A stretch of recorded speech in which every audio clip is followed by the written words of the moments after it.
సాక్షిలో రకరకాల కథనాలు వేస్తున్నారు. సాక్షి చైర్మన్ భారతి గారికి నాకు విన్నపం, మీ దగ్గర ఆధారాలు ఉంటే అవి దయచేసి ఇన్వెస్టిగేషన్కి ఏజెన్సీకి పోలీసులకి అప్పగించండి. మీకోసం అంత కష్టపడిన మనిషి మీద అంత దారుణంగా హత్య చేస్తే ఆ హత్య వెనుక ఉండే కుట్రకోణాలన్నీ బయటకు తీయాల్సిన బాధ్యత మీకు లేదా? ఇంకా ఎక్కువ ఉండాలి.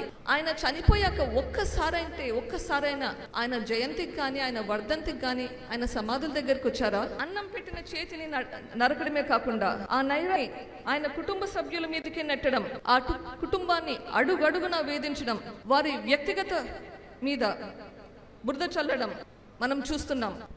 రాజకీయం అంటే ప్రజలకు మంచి చేయడం కోసమే అనేలా బ్రతికిన వివేకానందను చూసాం. ఇప్పుడు ప్రజాశ్రేయస్సు అనే మాటకు అర్థం తెలియని రాక్షస నాయకులను చూస్తున్నాం. తండ్రిని కోల్పోయిన దుఃఖంలో తల్లడిల్లుతూ న్యాయం కోసం పోరాడే ఆడకూతురు ఒకవైపు, చంపిన వాళ్ళు చంపించిన వాళ్ళు వాళ్ళని రక్షిస్తున్న ప్రభుత్వము, వీళ్ళందరినీ ఒకవైపు చూస్తున్నాం.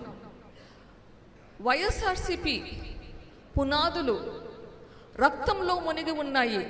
వివేకానంద రెడ్డి గారి రక్తం, కోడికత్తి శ్రీను గారి రక్తం, వైఎస్ఆర్సీపీ ఎంపీలకు ఎమ్మెల్యేలకు నాయకులకు మీకందరికీ ఒక సలహా, మీ భవిష్యత్తు కోసం ఈ గవర్నమెంట్ నుంచి బయటికి రండి.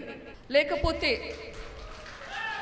మీ భవిష్యత్తు గురించి మీరు ఈ గవర్నమెంట్ నుంచి బయటికి రండి, లేకపోతే ఈ పాపం మీకు కూడా చుట్టుకుంటుంది.